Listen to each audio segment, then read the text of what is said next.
Le journal.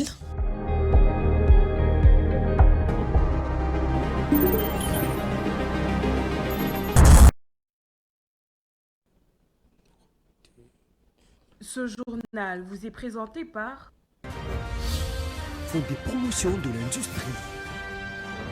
Votre partenaire privilégié pour la réussite de vos projets.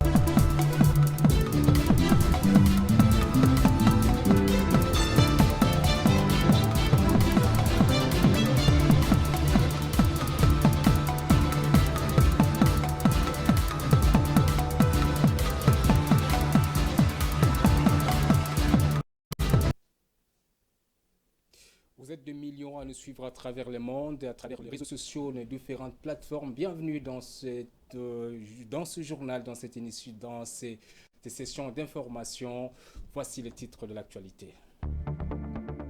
Au sommaire, sous pression depuis la rentrée parlementaire de septembre 2025, le président de l'Assemblée nationale de la République démocratique du Congo, Vital Kamerhe, vient de jeter l'éponge, visé par une motion, par une pétition aux côtés de quelques membres du bureau de la Chambre basse du Parlement. Le numéro 1 de l'Assemblée nationale n'a pas attendu d'éventuels votes en plénière et a décidé tout simplement de démissionner. Les détails dans ce journal.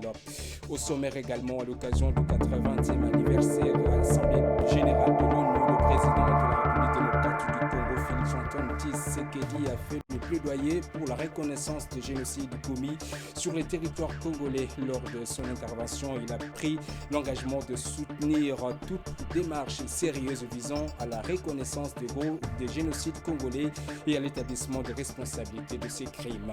Au sommaire également, en 2023, le Ghana affichait un taux d'accès à l'électricité de 89% de la population selon la Banque mondiale. Bien que ce chiffre de progrès significatif depuis les années, il reste en dessous de l'objectif d'accès universel fixé en 2025. Voilà tout pour le sommaire. Bienvenue dans le journal. Mesdames et messieurs, bonsoir. À l'occasion de la 80e Assemblée générale de l'Organisation des Nations Unies, le président de la République démocratique du Congo, Félix Tshisekedi, a fait le plaidoyer pour la reconnaissance des génocides commis sur le territoire congolais. Lors de son intervention, il a pris l'engagement de soutenir toute démarche sérieuse visant à la reconnaissance des génocides congolais et à l'établissement de responsabilités. Suivez. Notre appel s'adresse à chacun des acteurs ici présents. Aux États, appuyer l'établissement d'un mécanisme international robuste de vérité et de qualification juridique des crimes, assorti de capacités d'enquête, de préservation des preuves et de coopération judiciaire. Aux organes des Nations Unies et aux organisations régionales, conjuguez vos efforts pour garantir la protection des civils aujourd'hui, la justice pour les victimes hier et des garanties crédibles de non-répétition demain. Aux institutions de justice, nationales, régionales, internationales, faites prévaloir la compétence et la complémentarité afin que nulle zone grise ne subsiste pour l'impunité. Et enfin, à la société civile, aux survivants et aux chercheurs, votre travail de documentation, de mémoire et d'accompagnement est la clé qui ouvre la porte de la reconnaissance et de la réparation. Nous vous rendons hommage. Ce combat n'est dirigé contre aucune communauté. Il est mené pour l'humanité. Reconnaître un génocide, c'est protéger l'avenir en refusant l'oubli et le relativisme. C'est aussi accepter que la paix ne se décrète pas. Elle se bâtit sur la vérité et la justice, dans l'esprit de la réconciliation, avec des mesures concrètes de réparation, de mémoire et de réintégration des victimes dans la vie sociale. En ma qualité de président de la République démocratique du Congo, je prends l'engagement de soutenir toutes les démarches sérieuses et crédibles visant à la reconnaissance des génocides commis sur notre territoire, à l'établissement des responsabilités et à la garantie pour les victimes de leur droit à la vérité, à la justice et à la réparation. Notre main reste tendue pour le travail commun. Notre détermination demeure entière. Vous l'avez reconnu, le président de la République démocratique du Congo, Félix Antoine Tshisekedi, qui séjourne à New York pour participer à la 80e Assemblée générale des Nations unies, alors qu'il prendra la parole du haut de la tribune de l'ONU le 23 septembre. Il abordera des enjeux cruciaux tels que la reconnaissance du génocide congolais et la relance du processus de paix, alors que la population congolaise, elle, espère plutôt des solutions concrètes aux défis persistants, notamment la situation sécuritaire, comme vous le savez, qui perdure à l'est du pays. Gigi Nene. Le président de la République démocratique du Congo, Félix Tshisekedi, a effectué un voyage à New York où il participe à la 80e Assemblée générale des Nations unies. Ce déplacement qui a eu lieu de la nuit de samedi à dimanche est une occasion pour lui de s'exprimer sur des enjeux cruciaux pour son pays. Mardi 23 septembre, Félix Tshisekedi prendra la parole depuis la tribune de l'ONU. Son discours sera sur plusieurs objectifs majeurs, notamment un plaidoyer pour la reconnaissance du génocide congolais, bilan de l'accord de Washington, ainsi que la relance du processus de Doha. À ce sujet, la population congolaise a exprimé ses attentes. Les Congolais espèrent que le président Tshisekedi pourra apporter des solutions concrètes aux problèmes qui touchent le pays, notamment la paix à l'est de la RDC. J'aime bien que les chefs de l'État puissent exposer le problème des Congolais aux yeux du monde par rapport à ce que le Rwanda est en train de nous faire, il est en train de nous agresser. Alors peut-être par rapport à ces propos qui seraient mieux explicables aux ayants droit, ça peut mettre fin à ces propos-là. C'est ce que nous voulons. C'est seulement la fin de la guerre. Les autres, ça ne m'intéresse pas. Parce que le pays a beaucoup souffert. Nous avons perdu beaucoup d'âmes, beaucoup de compatriotes. Alors, tout ce qui m'intéresse pour l'instant, je crois que c'est pour tous les Congolais, c'est la fin de la guerre. Notons que ce voyage à l'Assemblée générale des Nations unies représente donc pour le peuple congolais un espoir pour un avenir meilleur en RDC.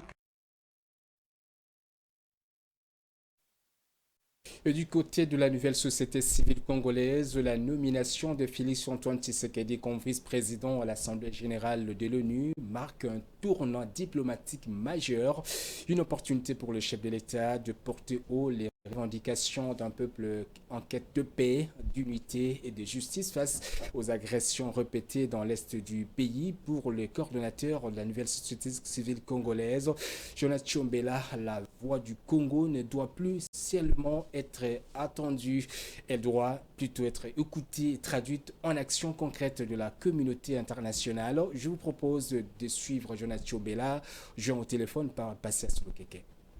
C'est une façon déjà de montrer que la diplomatie congolaise fonctionne. Là où la voix congolaise était inaudible, elle devient de plus en plus audible. Comme vice-président à cette 80e Assemblée générale des Nations unies, c'est un indicateur fort, c'est la voix du Congo qui sera portée, mais aussi c'est la voix du monde. Le Congo, au-delà de sa voix qu'elle a, et des problèmes qui se posent au Congo, le Congo a aussi la voix des autres.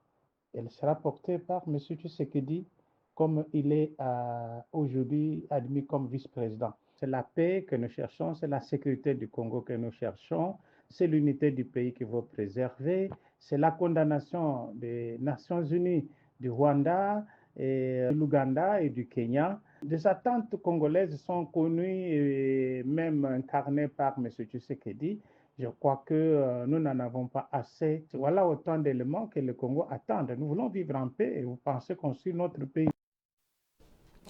Je le disais au sommaire, 16 ans après, l'histoire semble se répéter pour Vital Kamerhe, le président de l'Assemblée nationale. Selon de sources internes au sein de cette institution, le président Vital Kamerhe, en tout cas, aurait présenté sa démission. Il était sous la menace d'une destitution après le dépôt d'une motion par plusieurs députés. Retour sur un parcours politique en Zizang avec Domomat. Originaire du Sud Kivu, Kamerhe s'est fait d'abord remarquer dans les années 2000 comme porte-voix du régime Kabila. Doté d'un charisme rare et d'un sens aigu de la communication, il grimpe rapidement les échelons jusqu'à occuper les prestigieux postes de président de l'Assemblée nationale en 2006. À l'époque, il est vu comme un possible dauphin de Kabila. Mais en 2009, un désaccord sur la gestion de la guerre à l'Est et une posture de plus en plus indépendante précipitent sa chute. Il est contraint de quitter le perchoir. En rupture avec le régime, Kamerhe claque la porte de la majorité et fonde son propre parti, l'Union pour la nation congolaise, se plaçant dès lors dans l'opposition. En 2018, contre toute attente, Vital Kamerhe enterre la hache de guerre avec Félix Tshisekedi et scelle une alliance stratégique qui changera la donne. Il renonce à sa propre candidature à la présidentielle pour soutenir celui qu'il avait longtemps combattu. Les tickets cash, cap pour le changement, l'emporte face à Emmanuel Ramazani Shadari, les dauphins désignés de Kabila. Kamerhe devient alors le directeur des cabinets de Félix Tshisekedi, un poste clé où il tire le ficelle du pouvoir naissant. Mais à peine installé, le rêve se brise. En 2020, il est rattrapé par une affaire de détournement de fonds liée aux travaux dits de 100 jours. Condamné puis relâché après un procès controversé, il revient à la politique, mais affaibli. Malgré tout, Tshisekedi lui tend la main à l'approche des élections de 2023. Kamerhe est élu député, puis propulsé à la tête de l'Assemblée nationale en mai 2024, dans un geste vu comme une réhabilitation politique. Mais l'euphorie sera de courte durée. Ici encore, des dissensions internes, des accusations de gestion opaque et des rivalités au sein de l'Union sacrée précipitent une nouvelle fronde. En septembre 2025, il est poussé à la démission par ses pairs dans une scène qui rappelle amèrement sa disgrâce de 2009. Vital Kamerhe reste un acteur incontournable de la vie politique congolaise. Stratège redouté, orateur hors pair, il a montré une résilience peu commune, mais ces deux chutes du perchoir, la première sous Kabila, la seconde sous Tshisekedi, soulignent peut-être la difficulté pour cet homme d'appareil à s'inscrire durablement dans l'exercice du pouvoir institutionnel. Son avenir reste incertain. Redeviendra-t-il faiseur de roi ou finira-t-il par être définitivement écarté du trône? La question reste posée. Et lors de la messe dominicale, le cardinal d'Orléans Mbongo n'a pas mâché ses mots. L'archevêque de Kinshasa a dénoncé certains comportements des députés, les accusant de faire passer leurs intérêts personnels avant ceux du peuple. Pour plus de détails, je vous laisse suivre Fridolin Mbongo, archevêque de Kinshasa. Ici, combien de pauvres ne sont-ils pas sacrifiés sur l'autel des ambitions politiques ou économiques de puissants? Combien d'orphelins, combien de déplacés et de familles ne sont-ils pas brisés, écrasés par la guerre dont la cause principale est essentiellement économique? Oui, acheter le faible pour un peu d'argent, c'est encore une pratique de notre temps. Même beaucoup de ceux qui sont censés représenter le peuple et qui prétendent parler au nom du peuple se demandent chaque fois à quand la rentrée institutionnelle pour augmenter nos salaires, pour négocier de nouveaux véhicules et avantages, pour truquer le jeu afin de nous maintenir au pouvoir. Ainsi, le peuple est vraiment abandonné à son triste sort et complètement anéanti. Quittons la politique cette fois-ci pour aller dans le taux d'échange qui connaît une baisse inattendue depuis le week-end, vous l'avez certainement remarqué dans votre quartier, passant de 2800 à environ 2700 voire 2600 francs congolais. En l'absence du communiqué officiel de la Banque centrale du Congo, cette situation suscite l'inquiétude sur le marché d'échange congolais alors que les acteurs économiques s'interrogent sur les causes de cette variation alimentant spéculation et incertitude. Daniela Kalala, Giscard Tamba, Blessed Kuzola pour le reportage. Le taux de change du franc congolais connaît une baisse inattendue depuis le week-end dernier. Le dollar américain, qui s'échangeait jadis à 2800 francs, se négocie désormais autour de 2700 voire 2600 francs congolais sur certains marchés de la capitale. Une baisse soudaine qui surprend la population et installe une inquiétude, d'autant plus qu'aucune communication officielle n'a été faite jusqu'à ce jour par la Banque centrale du Congo. Chacun tente d'expliquer cette chute à sa manière. Certains cambistes avancent l'hypothèse de l'injection faite par la Banque centrale, ce qui aurait provoqué un manque de francs congolais sur le marché. D'autres, en revanche, admettent avoir simplement suivi les mouvements et sans en comprendre les raisons. Oui, ça baisse, c'est parce que sur le marché, il n'y a plus de francs. Les banques ont procédé à un ratissage de dollars sur le marché. Ils ont récupéré presque tout.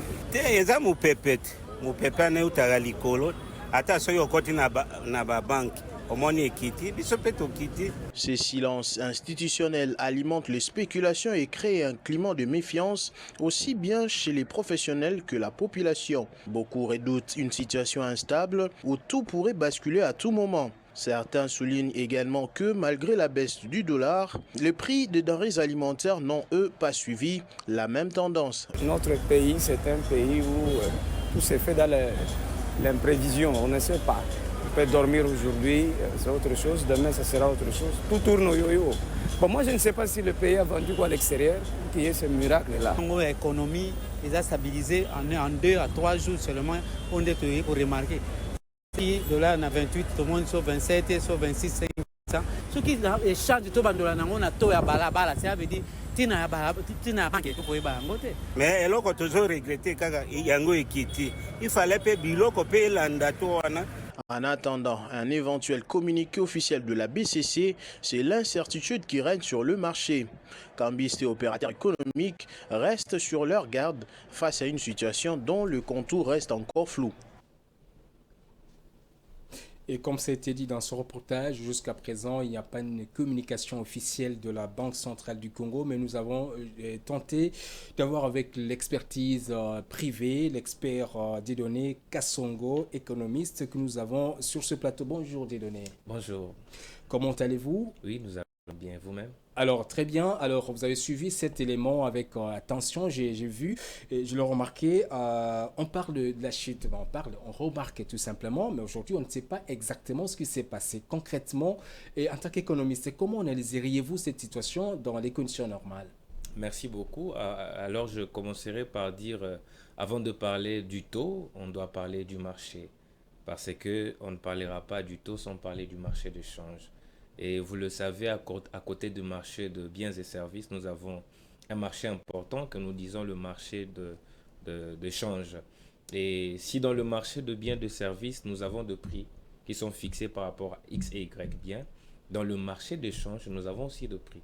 Dans le marché d'échange, nous avons par contre pas de biens, mais de monnaies qui sont en circulation. Principalement en RDC, nous avons 2 monnaies qui sont en train de battre le record. Nous avons les dollars et les francs congolais.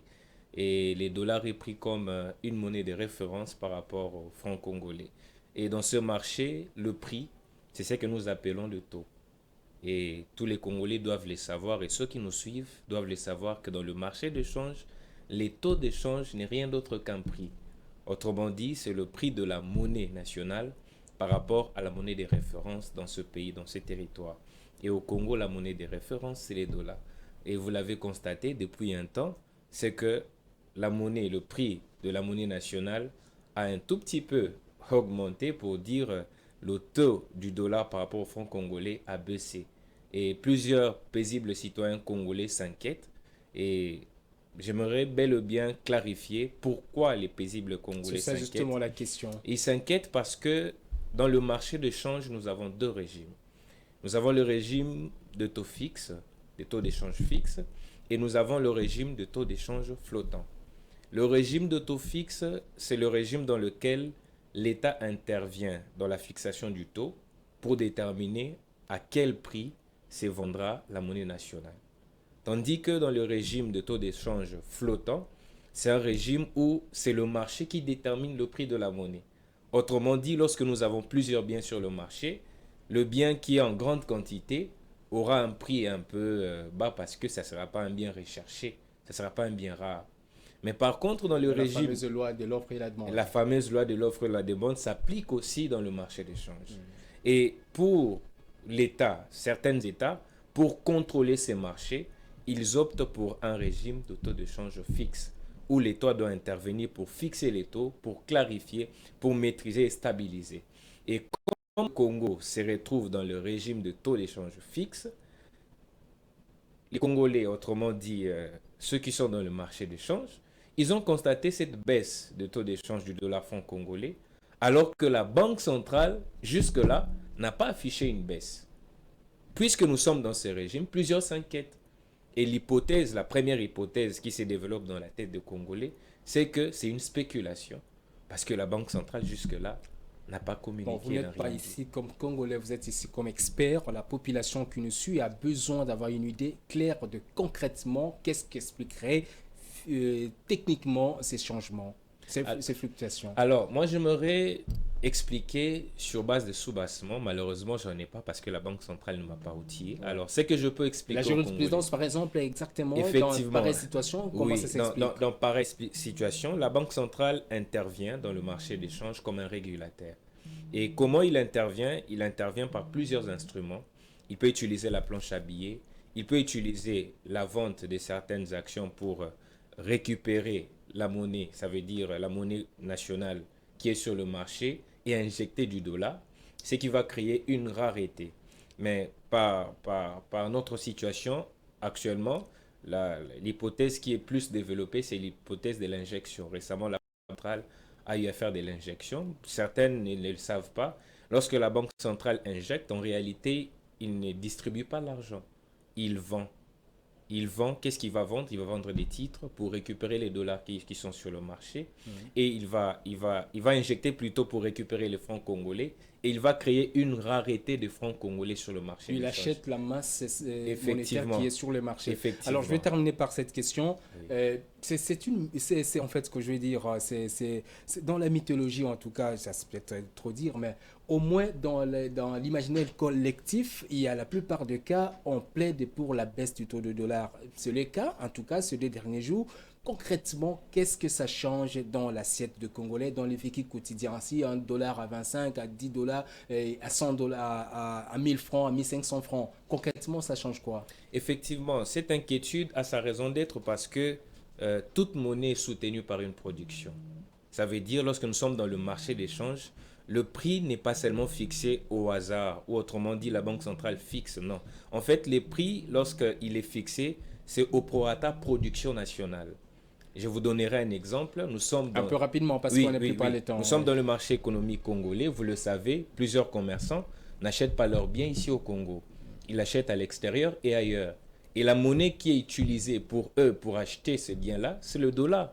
Généralement, c'est le dollar, ce n'est pas le franc congolais. Les producteurs ne sont pas des Congolais, sont des étrangers. Et lorsque je suis dans ces marchés-là, je vends mes biens et qu'on me dit non, les taux a baissé, le prix du franc congolais a augmenté. Mais je vais me questionner, mes biens, je ne l'ai pas acheté en francs congolais. Lorsque je rentrerai, j'ai acheté un téléphone à $10 en Chine.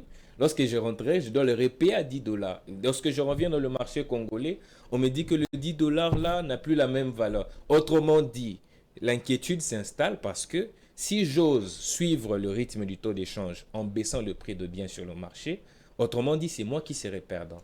Et plusieurs commerçants et hommes d'affaires s'inquiètent à ces sujets pour dire pourquoi les taux a baissé, les taux d'échange de l'argent congolais. On devait maintenir parce qu'ils s'inquiètent par rapport à la valeur de leurs biens qui sont sur le marché économique. Merci beaucoup, c'est un sujet intéressant qu'on aurait pu aborder largement. Malheureusement, le journal, c'est le temps incalculé.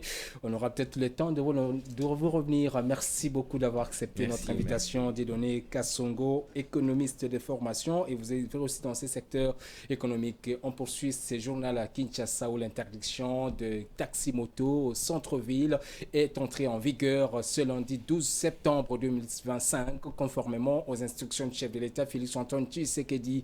Sur le boulevard du 30 juin, par exemple, des motos ont été interpellées par les forces de l'ordre, marquant le début effectif de cette mesure qui vise à réguler les transports urbains dans les zones à forte influence. Suivez cet élément de Myriam Likio jusqu'à Tamba, rendu par Gigi Nende.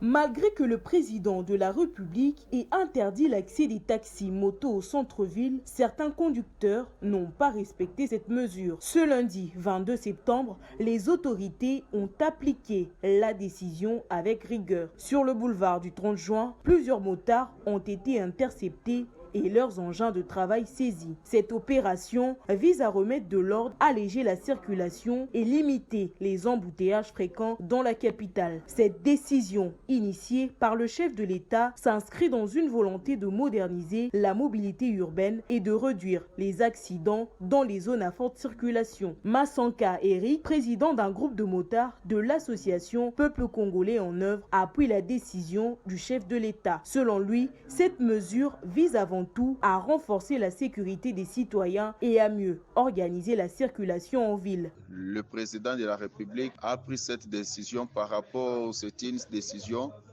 en mesure sécuritaire. Ce n'est pas dire que tous les motards qui entrent dans la ville sont toujours les chauffeurs moto.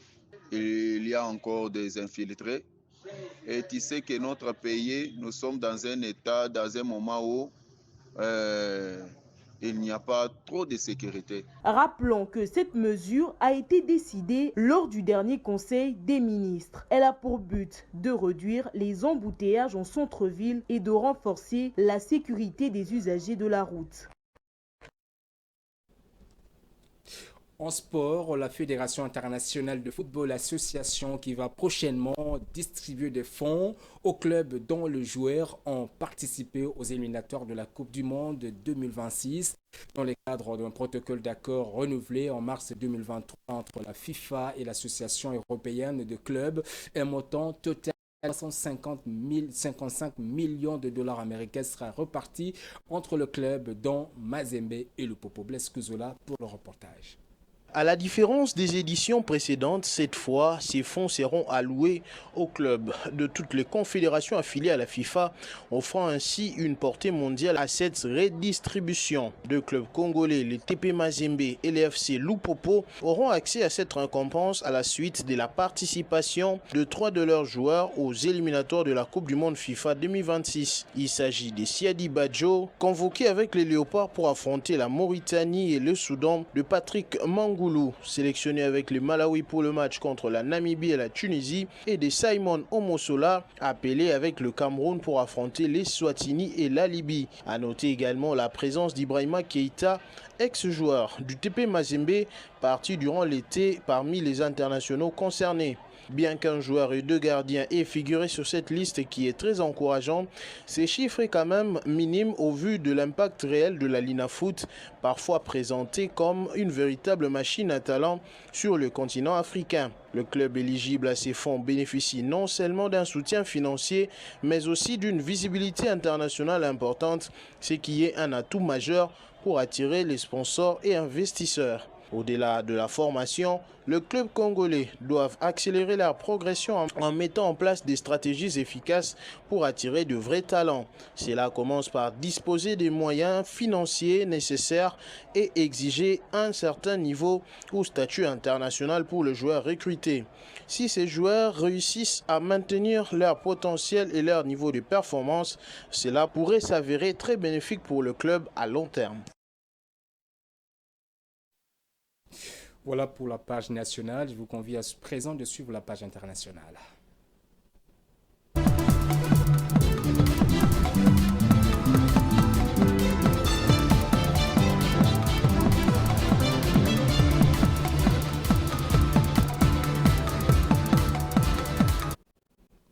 Je le disais au sommaire, en 2023, les Ghana affichaient un taux d'accès à l'électricité de 89% de la population, selon la Banque mondiale. Bien que ce chiffre reflète de progrès significatifs depuis les années 1990, il reste tout de même en descente de l'objectif d'accès universel fixé pour fin 2025. Gigi Nende pour le commentaire. Au Ghana, les autorités se sont engagées à mettre fin au torchage routinier du gaz naturel d'ici 2026. Elle intervient alors que le pays continue de brûler une part importante de sa production. Selon le rapport annuel 2024 du PIAC, environ 28,5 milliards de pieds cubes standards de gaz naturel ont été torchés, soit 10,4% des volumes extraits des champs Jubilé, Ten et Sankofa Gué-Niamey. Cette situation découle de la difficulté de traiter et transporter tout le gaz produit. En effet, l'unité de traitement d'Atiobo affiche une capacité de 150 millions de pieds cubes par jour, alors que la production nationale dépasse en moyenne 760 millions de pieds cubes quotidiens. Les opérateurs Tullow, Eni et Cosmos ont torché ainsi près de 33 millions de pieds cubes par jour en moyenne entre janvier et juillet 2024, alors que le gaz constitue un pilier de l'approvisionnement électrique du pays. La capacité électrique installée atteignait 5260 MW en novembre 2024, selon l'Énergie Commission, dont près de 2 tiers issus de centrales thermiques au gaz. L'objectif de mettre fin au torchage, combiné à la construction d'une seconde usine de traitement du gaz, vise à résoudre cette situation. Les chiffres de 2024 montrent que la fin du torchage passera par des investissements dans les infrastructures gazières et par une meilleure intégration du gaz associé dans le système énergétique national. Voilà qui met un terme à ce journal, mais avant de boucler complètement, je vous convie de suivre cette revue de presse avec Tom Omat.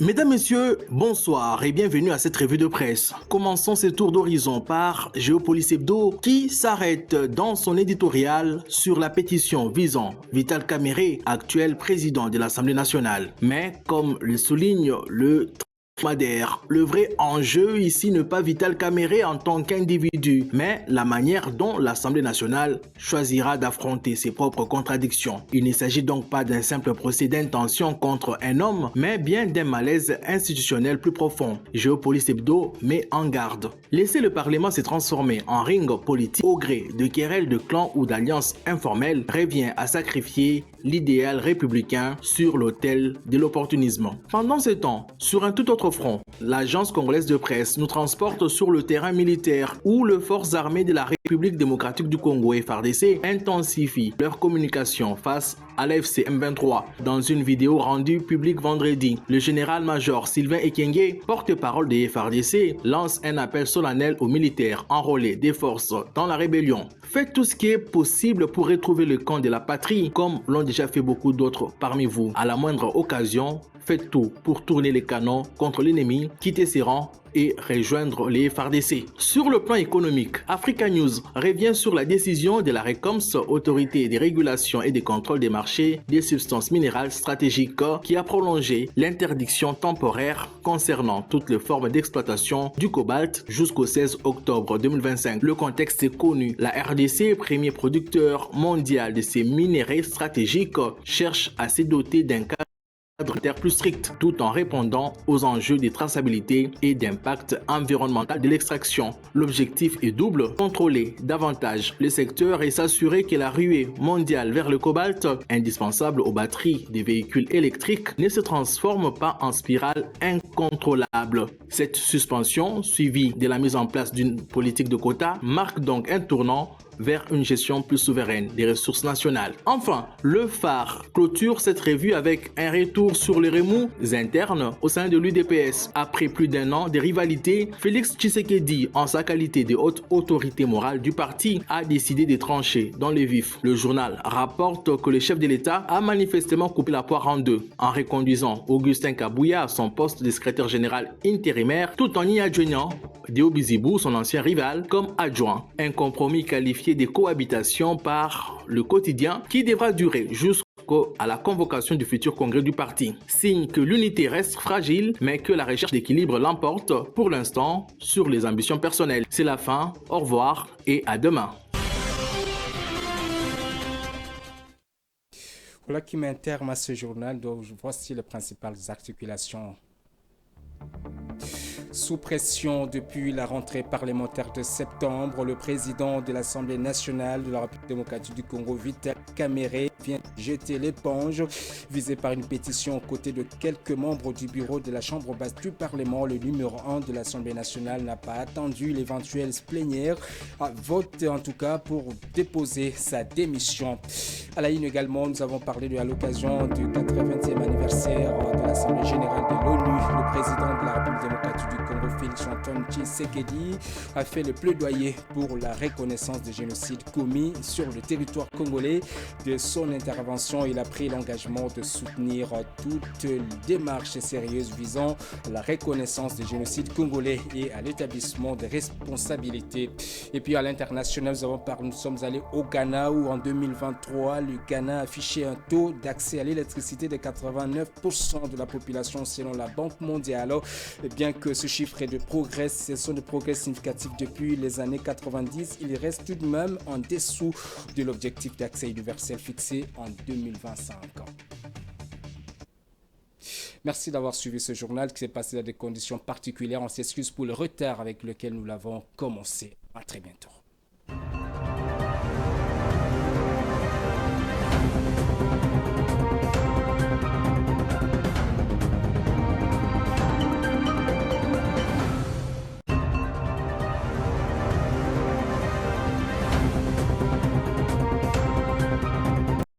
Ce journal vous a été présenté par Fonds des promotions de l'industrie. Votre partenaire privilégié pour la réussite de vos projets.